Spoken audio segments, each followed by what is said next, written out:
Well, we are back working on the chicken truck again. In this episode, we're going to be doing a whole pile of sheet metal welding. We got to weld this onto the upper portion. Before we can start on the fun stuff, we have to make this Buick door look like this so that we can actually weld it onto the passenger side.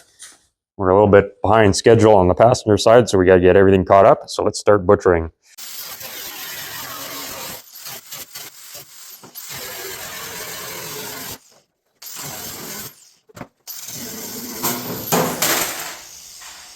Rather than waste time painstakingly measuring all of this, I'm just going to use the scrappy old pieces of garbage that I cut off of the driver's side to figure out where I need to cut passenger side.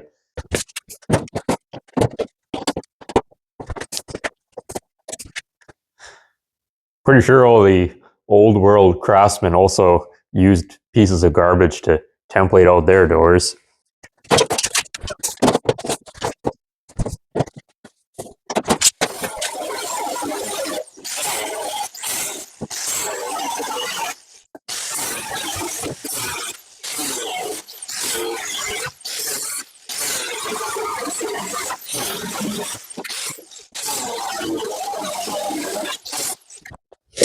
Before I start folding this edge over, I'm going to temporarily attach this this outer panel onto the inner panel, and what that'll do is just kind of give me a point of reference as I'm continuing to shape and test fit it.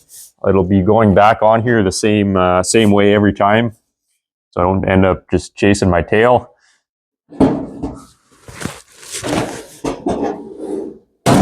Put it on in the right spot first, you idiot.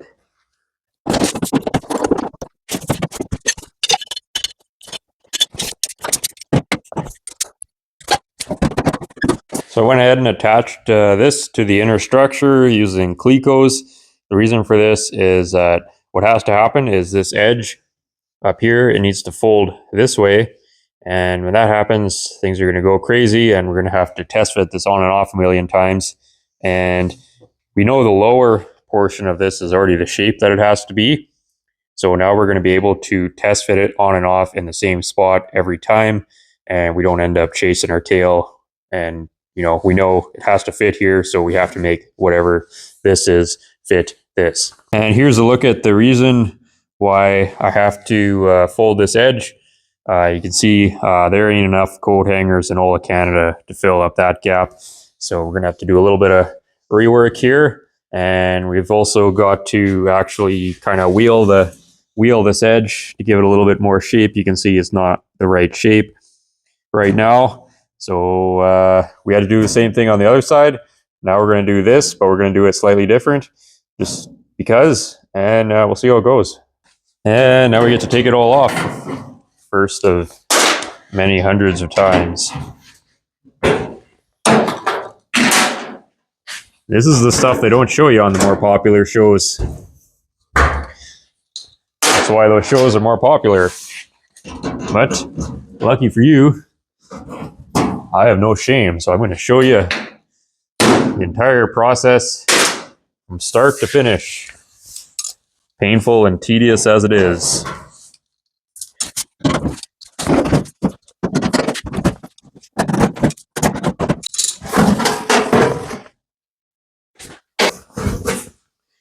So I already know after building the driver's side that when I go to fold this, so it's like this, I'm going to have a ton of shrinking to do here to get it to all kind of blend together. So I thought I'd try pre-shrinking it a little bit first, just to kind of help it fold. I don't know if it's actually going to help or not, or if we're just going to make more work for ourselves, but either way, we'll get there eventually.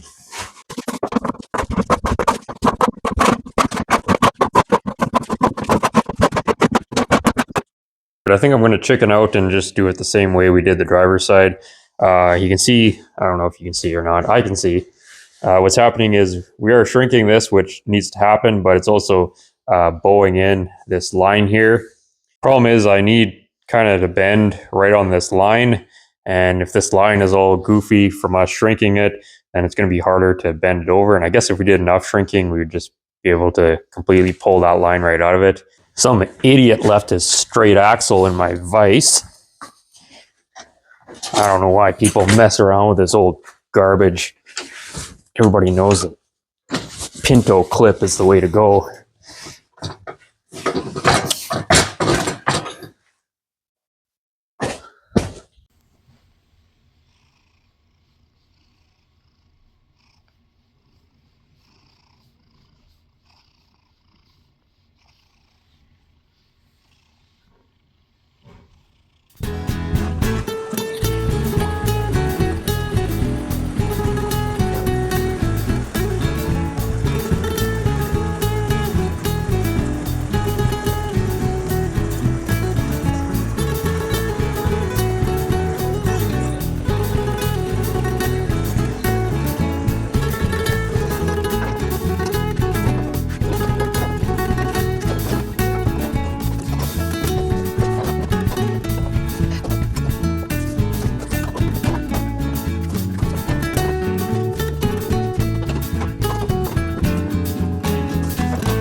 Get the hell out of my way.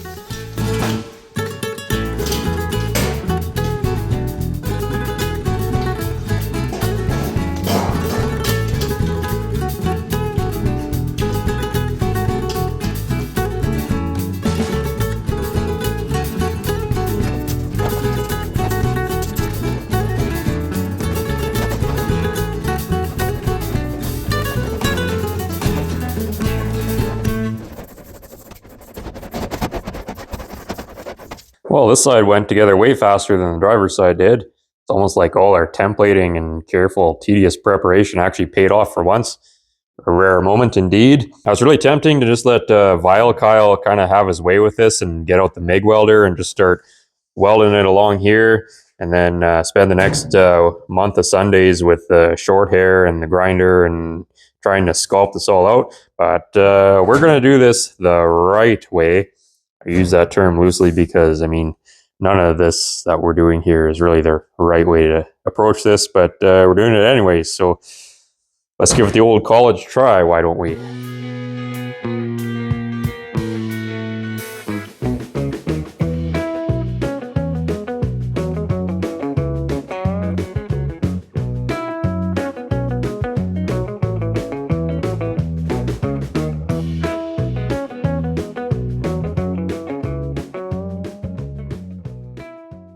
Looks like something out of Mad Max. Probably would have been wiser just to build a Mad Max truck. Would have got a lot more views on YouTube than whatever the hell this is.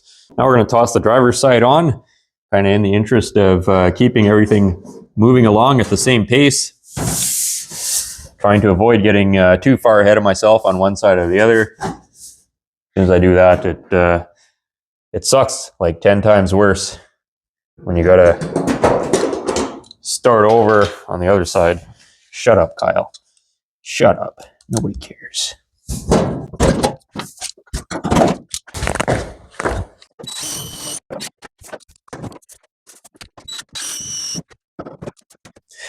What I'm doing now, in case it's not painfully obvious, is I'm attaching the driver's side to the inner structure that we built in the last episode. Right now, it's currently just held in place with a couple of screws into our plaster sculpture here, which isn't very permanent. So we want to actually get it attached to the inner structure now that we're a little bit further along. Also still debating turning this into a Mad Max truck. It's all about the views on YouTube, folks. To hell with what the final product looks like. And gosh darn heck with it.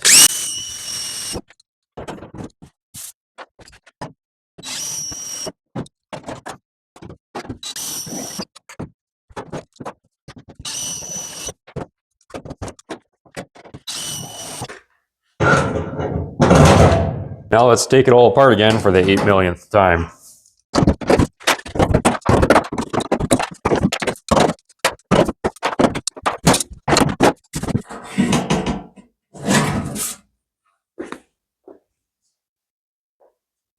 Well, the panel has now been removed, and this seam right along here is actually where we're going to be welding it, and we're going to be butt welding it. I know everybody's favorite party trick is the old cut and butt, but we're going to actually be TIG welding this. The cut and butt isn't going to give us as accurate a result, and when we're TIG welding or really doing any kind of welding, fitment is the key every time. So we're going to do this a little bit differently than the cut and butt, but it takes a little bit of practice to get used to, but it gives me perfect fitment 100% of the time, guaranteed, no messing around, and a lot of times it's actually faster. So let's dive in here. I just got a pick scribe tool thingy, and we're going to scribe right along the line on the inside here.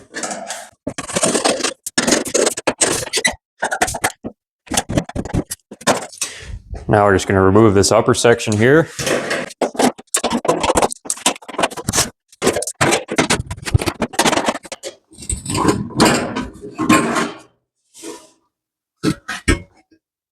There you can see our cut line. Now, as long as we cut directly to this line, we're going to be fine. I definitely would recommend using some kind of layout fluid like Dykem or whatever. It makes it a lot easier to see the line so you don't make any mistakes. But I'm a cheapskate, so we're just going to cowboy it up and hope for the best. However, we don't want to cut directly to this line all the way through, and I'll show you why here shortly. But see everywhere here where we made our Cleco holes, I'm just going to draw black Sharpie line through there,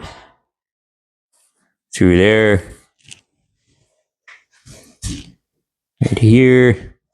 We don't want to screw up and cut these off because these are important, believe it or not.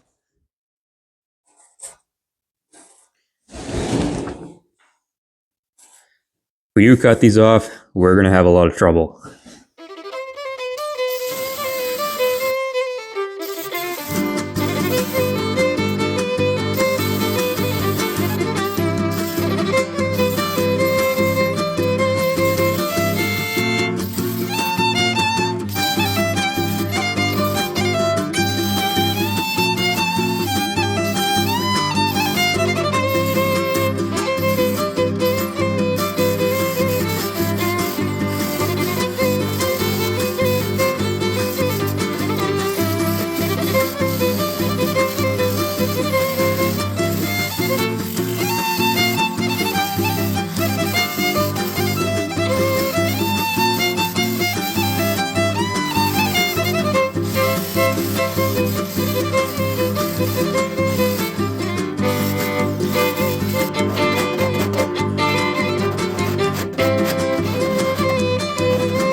One of the challenges of doing a really long seam like this is that if you just trim the whole thing to your scribed line, then it's very, very difficult to actually get everything set back on in the right place because you lose all of your point of reference. And the panel, this panel isn't an issue because it's rounded, so it has some strength. But if you're doing like a door bottom or quarter panel seam, what'll happen is it'll start to kind of wave around and flop around because it loses its strength or whatever. So that's where leaving these tabs comes in handy, because now I have a point of reference. It's going to be going back on exactly in the exact same spot it was when we scribed the line. And all we have to do when we scribe the line is trim directly to that line. It's literally idiot proof, and I know that because I'm an idiot. So as long as we cut right to that scribe line, I usually just zip it off with the zip wheel or tin snips, and then I sneak up on it with the file and the grinder until it's right on that scribe line, and then I know that it's guaranteed to fit on, and there's no messing around. There's no going back in at it 100 times with the zip wheel. It's like I said, it's idiot proof. So is it the way to do this every time? Absolutely not. But I feel for this application, it's going to be the best way to get the job done for what I'm doing. But again, there's a million different ways to do everything, and you don't have to do it the exact same way every single time. Sometimes the cut and butt works better. Sometimes something completely different works better. It just really depends on the job. And that's just something that I have learned after welding lots of garbage together, is I kind of am able to predict what the best way to get the job done is. And I don't always predict correctly, but we learn from our mistakes. And I'm fairly confident that this is going to work out really well for us. Again, time will tell. If you're watching this, that means this wasn't a complete disaster. So I'm all ready to start tack welding these two panels together here. And what I'm going to do is I'm going to start at one end, and I'm just going to go ahead and start by zipping off this tab here. And then we'll just start here and work our way down the line. As we get close to our tab, we'll just zip off each one down the line, and it'll allow this panel to drop together, kind of a modified cut and butt, I guess, but just with less material there to cut away. Now, when we're tack welding a long panel seam like this, it's very tempting to just kind of start going all willy-nilly. You do one here, and then one back here, and over here, and over here. And I try to avoid that at all costs.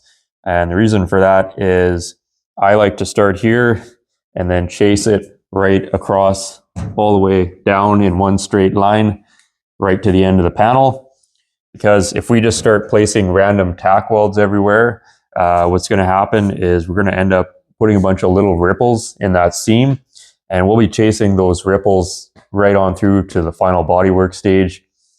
Whereas if we start at one end, we can chase any kind of deviations right off down through the panel. In this case, we have a lot of curve here, so we have some strength. So, causing those ripples and whatever isn't as big of an issue. But if we were like putting on a door skin, like through the middle here, a long flat panel like that, it doesn't take much at all for you to start putting waves in that panel, and you'll end up with areas that are kind of bunched up. And a lot of times they won't pop up until you're halfway done tack welding the thing together, and then you got this big wave in it, and then you got to go back and either cut it all apart, or you don't notice it until after you're done welding and start doing body work. And then you got a real problem because you got this big lump in the panel and you think it's warped, but it's because the panel wasn't fit together properly to begin with. And this is all just stuff that I've experienced over the years personally. So learn from my mistakes there. And now anytime I'm doing a long seam, start at one end and just work my way down the line.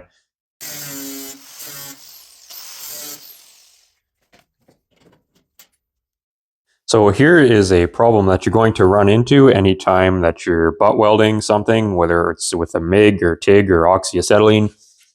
And see, we've been tack welding this, and what we have now is our panel is wanting to overlap here and buckle up. And so it's tempting to just take our zip wheel here and just run back through it and open that gap back up.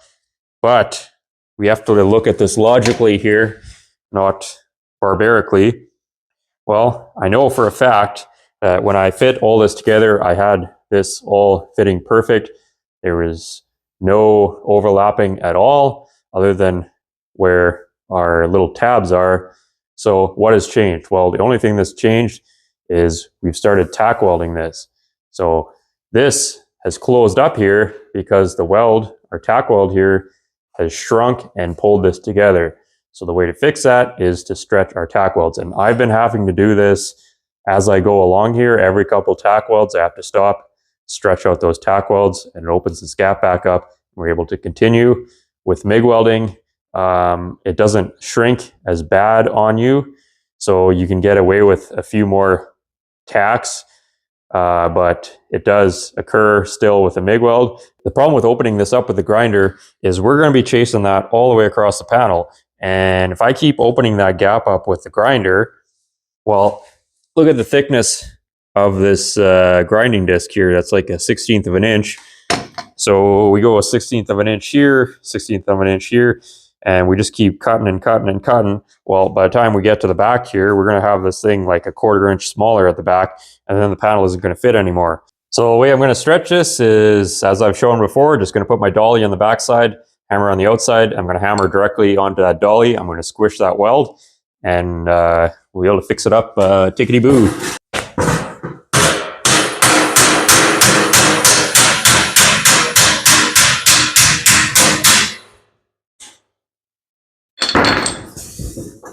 And that got it. Now it's allowing this to relax here.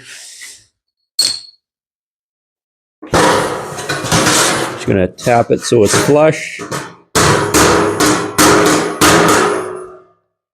And there you can see that small amount of hammering there has allowed this to lay back in here flush without an overlap. It's now got enough of a gap where it can be tack welded, and we'll just continue doing that all the way across the panel.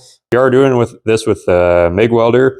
What you'll have to do is you'll have to actually grind those tacks off before you start hammering on them, because the MIG weld is so hard that you'll just end up putting dents everywhere every time you hammer on it. So you have to actually grind down each tack before you try doing this.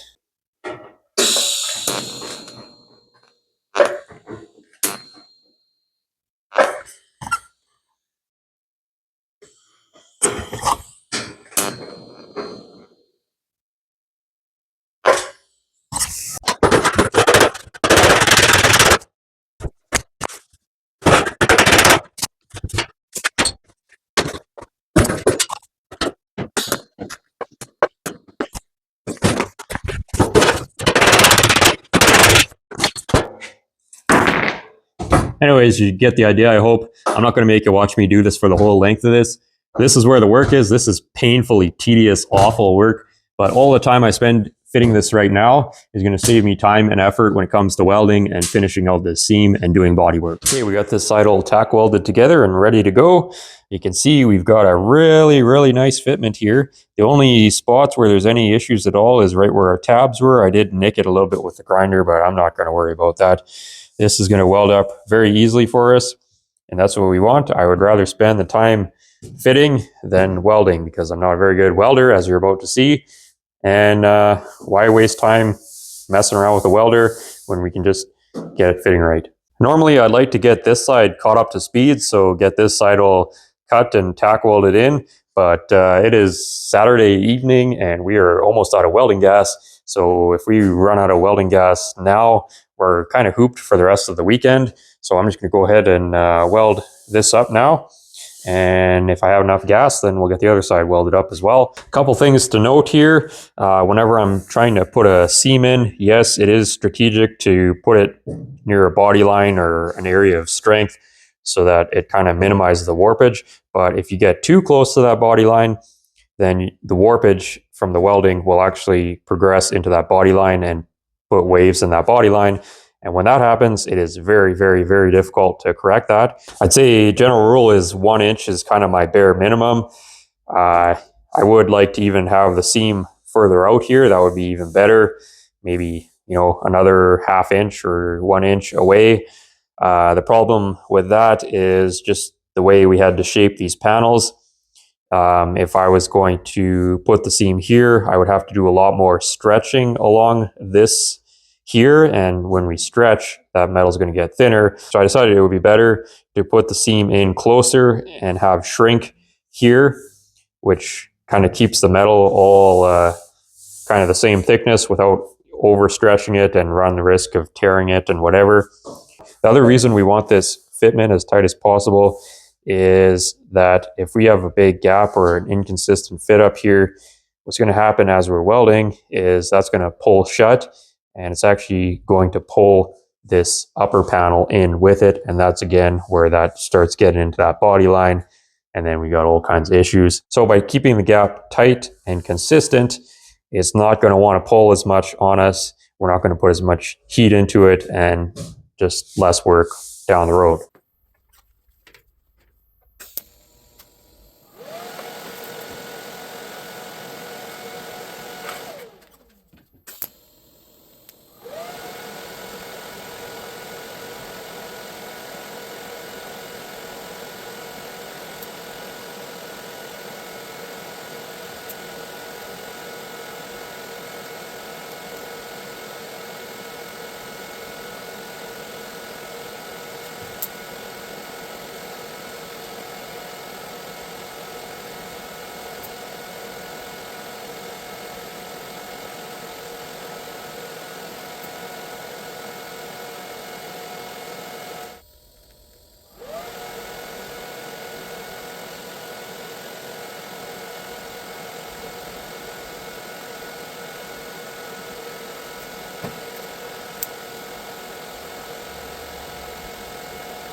Well, as I said, I'm not a very good welder, but this has worked out pretty much exactly the way that I wanted it to.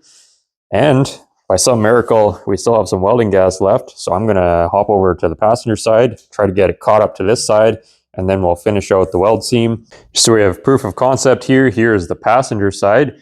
And we were able to get this all tack welded together. And you can see again just how nice our gap is all the way through here. Very, very nice fitment. This is going to be super easy to weld, and that's what we want. You don't want to spend any more time welding than we have to. I would say 98% of the issues that you're going to come across whenever you're welding something can be traced back to improper preparation. I just made that number up, but whether the metal's not clean enough, or it wasn't fit upright, it's got an inconsistent gap going through it, or the panels don't fit together properly, meaning you had to like use all your force to kind of force them together in place, and then everything's under tension when you try to weld it. All those things are going to give you nothing but trouble as soon as you try to weld something. So the more time you spend getting things to fit, the easier all of this is. We are officially running on fumes here. I'm going to try to weld it up and we'll see how it goes. I just want to know though, has anybody ever actually run out of welding gas on a weekday, like when the welding place is open? I don't think in the history of welding that's ever happened. Well, I don't know how, but we managed to actually have enough gas to weld this thing up. Probably because the camera was turned off. Everything goes smoother when the camera's off. I do still have to weld up the holes for the clecos. We're going to wait until I get the weld area smoothed out first, and that way we're only correcting one area damage at a time. As soon as we start putting welds in here, and then the heat's going to do more things, and we won't know what needs fixing exactly. So one problem at a time. So it took me about 6 minutes to fully weld this entire seam in one pass. I know people are freaking out because, you know, you're not supposed to do that. It's going to warp. Well, remember back when I was tack welding this together and we still had to hammer and dolly every tack because the metal was shrinking? Well, the exact same thing happens when we do a full weld like this. But the thing is, I could spend all day doing one tack at a time, trying to keep the heat under control, and it's still going to require the same amount of work to correct it at the end. So Do I spend all day welding it, or do I spend 6 minutes welding it and then same amount of time to fix it? And actually, this is going to be less work to correct and straighten out than if I had spent all day doing one tack at a time. The reason for that is it's better to get all the heat in and out in one sweep instead of starting and stopping, starting, stopping.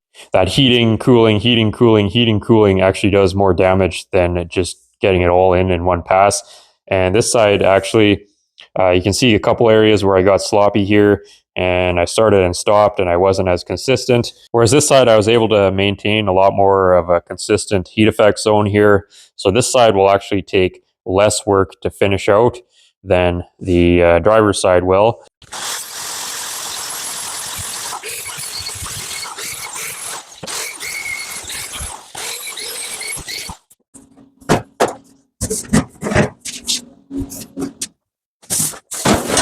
Thing is, it doesn't matter how we weld it, it's going to warp anyways, so why fight it?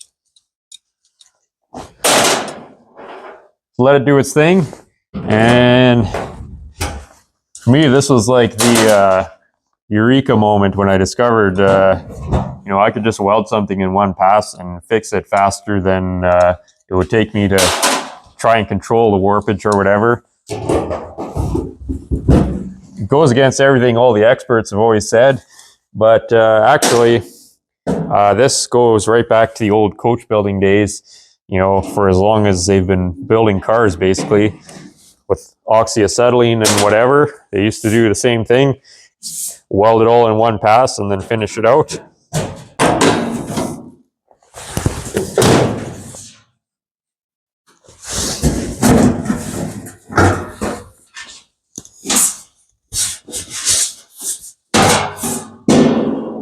You can see on the back side of our seam, we've got 100% penetration all the way through. Same with the other side here, we got full penetration. This is going to be a nice strong weld that we can hammer and dolly and do whatever we need to get it straightened back out. It's kind of hard to tell on camera, but our weld seam has actually pulled outwards, so it's currently high. Whenever the weld shrinks, it's either going to pull down or pull up. It really just depends on the shape of the panel. There's not really any way to accurately predict what's going to happen, but regardless of which way it pulls, the metal in the weld area here where it's been turned blue, that has shrunk. So all we need to fix that is just plain old hammer and dolly, different varieties, and we'll just go along, and just like we did with the tack welds, we'll just stretch that weld seam out all across the panel, and that'll correct any damage from welding.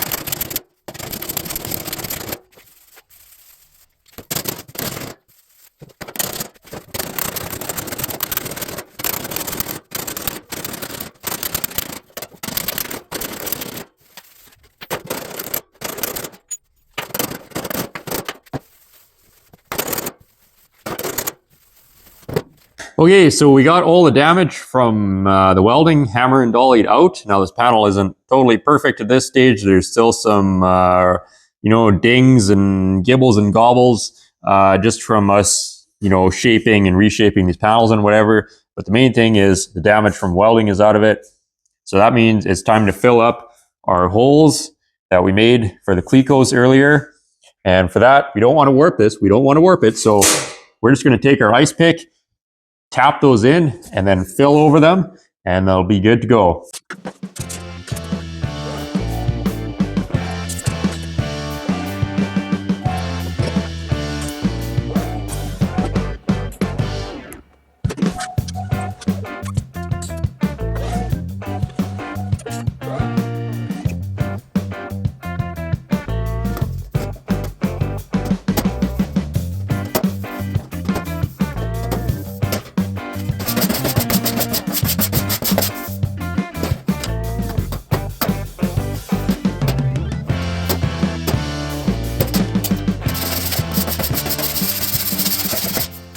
Well, I noticed in the old comment section there that there's been growing concern that I haven't done anything yet to treat the surface rust that's been festering inside this door for the last 70 years.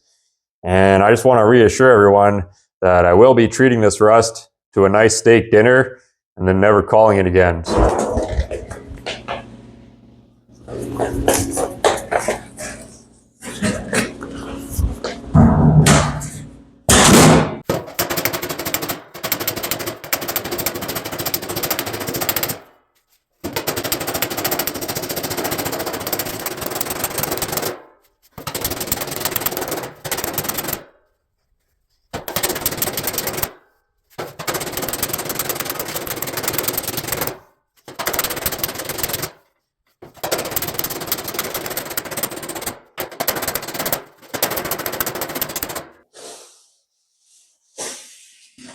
So whenever you're feeling bodywork, it's a good idea to put something in between your hand and the metal. A lot of folks like to use like a cotton glove or a piece of paper towel or something. Personally, I find nothing works better than a chicken on your hand. Highly recommend getting yourself a chicken, and it'll improve your bodywork by at least 15 to 20%. So just feeling along here, and it's definitely in the zone now. So just that little bit of hammer and dolly work that we did has gotten the warpage out of it. And right, what we could do now if we were smart is we just clean off the blue, get this thing sanded up real good, weld up these holes that we have for the clecos, and we'd be ready for body filler at this stage. But I like to waste time, so I'm going to spend a little bit more time fine tuning this. There's still like tooling marks and whatever from when we were shrinking and stretching along here to kind of conform everything. So like I said, I'm just going to keep tuning it up a little bit more and getting it smoothed out so the seam completely disappears, just for the sake of wasting time. It's not necessary. Well, here's where we're at, folks. Got that all welded on there. Still a lot of work and trimming to do to get this actually attached to the inner frame. But this is pretty good progress, I think. And I'm really pleased with how this came out. Again, it's not perfect, but nothing touched by human hands ever is. And here's the passenger side. Now this side, I kind of ran out of patience to finish out the seam here fully, so it still needs the final whatever finish work on it. But on camera, it looks the same as the other side, and I just wasn't in the right mindset for doing that finicky detail stuff. So we're calling it there for now. Totally acceptable the way it is, but I just like to suffer. But I'm really, again, pretty pleased overall with how this all came out. Again, all of this was just built out of garbage. These upper door pieces here, these were being cut up and used to fix another set of doors when I got them. The bottom sections here, 3 weeks ago, these were sitting in a junkyard waiting to be crushed. And this door skin in particular was completely bashed in. You can go back and watch the video where we fixed it. There's a huge dent here, and there's a big crease running down the side, and the whole thing was full of dents and just beat all to Sam hell and back. When it comes right down to brass tacks on chicken snacks, the driver's side wasn't a whole lot better. Again, this door had chunks cut out of it at the top, and this lower section, again, sitting in a junkyard, bunch of old collision damage and just dents and whatever. And we've suddenly taken garbage and transformed it into something useful. Well, it's not really useful or usable yet, but eventually this will become a door. And the goal with making this out of garbage was it had to at least be as good as what I could build with the crappy equipment I have from scratch. Because typically if you were doing this, you know, at a shop or whatever, you'd want to be building all this from scratch for it to turn out as good as it could be. But for the equipment and skills I have, that's not really something I'm comfortable with. So the only compromise with building it out of garbage is I had to make it at least as good as anything that I personally could build. And I think we achieved that. I don't mean to toot my horn or anything, but yeah, I think I'm pretty pleased with that. Looks like a stamped panel there. I'm glad I didn't just weld in here and I actually put in a proper butt welded seam there. I think this looks a lot more factory, or, you know, like it was stamped this way. So yeah, there you go. And again, my opinion, controversial opinion here, but TIG welding something in one continuous seam with nice fitment and everything is absolutely the best way to weld any panel together. That's my opinion, and I mean, there's the results. So if you want to argue with that, that's fine. Again, it's not perfect, but it's about as good as I could ever hope it to be, and it's good enough for the truck it's going on. I'll tell you that for sure. Before I fold the doors over or go any further with the doors, I'm actually going to have to kind of switch gears here and build the fenders next. And unfortunately, I don't have any garbage that's going to work for building the fenders. So we have to build the fender basically from here back entirely from scratch. So that is going to be a real challenge for me, especially with our garbage equipment here, but we're going to try to get through it. And hope you'll all follow along to watch me struggle. Thank you for watching, and we'll see you on the next one.